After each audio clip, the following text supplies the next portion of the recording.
যে 15টি আচরণ মা বাবার সাথে করলে আপনার সন্তানও তা আপনার সাথে করবে। ঘরে ফিরে আগে মা বাবার সাথে দেখা করুন, সালাম দিন, কুশল বিনিময় করুন, কিছু সময় তাদের সাথে গল্প করুন। আপনার সঙ্গ তাদের আনন্দ দেবে। বাইরে বেরোনোর সময় কোথায় যাচ্ছেন বলে যান। কিছু আনতে হবে কিনা বা বিশেষ কিছু খেতে ইচ্ছে করছে কিনা জিজ্ঞেস করুন। সুযোগ থাকলে কিছু একটা নিয়ে আসুন।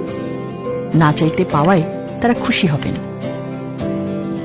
নিয়মিত তাদের শারীরিক অবস্থার খোঁজ খবর নিন।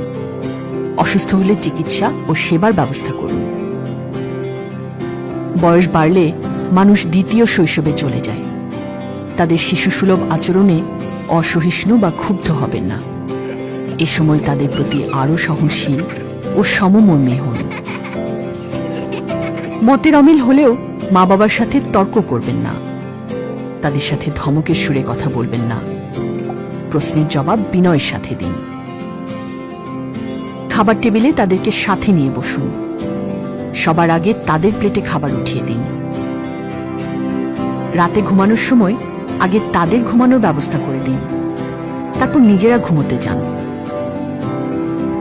বড় কোনো সিদ্ধান্ত নেওয়ার আগে মা বাবাকে জানান। তাদের পরামর্শ ও দোয়া নিন। মনে রাখবেন, আপনার ধ্যান ধারণা সমকালীন হলেও জীবন ও জগৎ সম্পর্কে তারা আপনার চেয়ে অভিজ্ঞ। বাসায় কোনো অনুষ্ঠানের আয়োজন করলে তাদেরকেও সম্পৃক্ত করুন। বৃদ্ধ হয়েছেন বলে সংসারে তারা এখন বোঝা, অপাংতেয়, বাসার কারো আচরণে যেন তা প্রকাশ না পায়।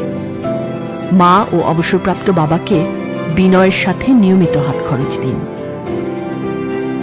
সাপ্তাহিক ছুটির দিনে আপনার ব্যক্তিগত কাজের ফাঁকে তাদের জন্য সময় রাখুন। তাদের পছন্দের খাবার রান্না করুন বা তাদের নিয়ে বেড়াতে যান। মেলা, উৎসব, দাওয়াতে তাদেরকে সঙ্গে নিন। গুরুত্বপূর্ণ বা পারিবারিক বিষয়ে তাদের সাথে আলাপকালে আগ বাড়িয়ে কথা বলবেন না।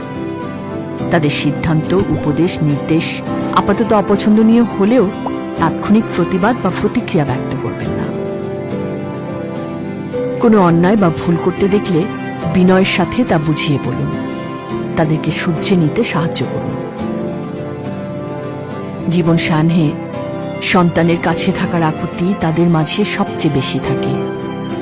এ সময় তাদেরকে গ্রামে বা নিজের থেকে দূরে শুধু গৃহকর্মী দিয়ে পরিবেষ্টিত করে রাখবেন না। শিশু বয়সে আপনাকে তারা যেভাবে আগলে রেখেছিলেন, তাদের শেষ বয়সে আপনিও তাদের সেভাবেই আগলে রাখুন। বোঝা মনে করে তাদেরকে বৃদ্ধাশ্রমে পাঠানোর কথা ভুলেও চিন্তা করবেন না। জীবন যেমন স্বাভাবিক, মৃত্যুও তেমনি স্বাভাবিক। জীবন যেমন সম্মানজনক, মৃত্যুও তেমনি সম্মানজনক হওয়া উচিত। তাই মৃত্যু পথযাত্রী মা বাবাকে লাইফ সাপোর্টে ঢুকিয়ে নির্জন সেলে একাকী ফেলে রেখে তাদের অসম্মান করবেন না।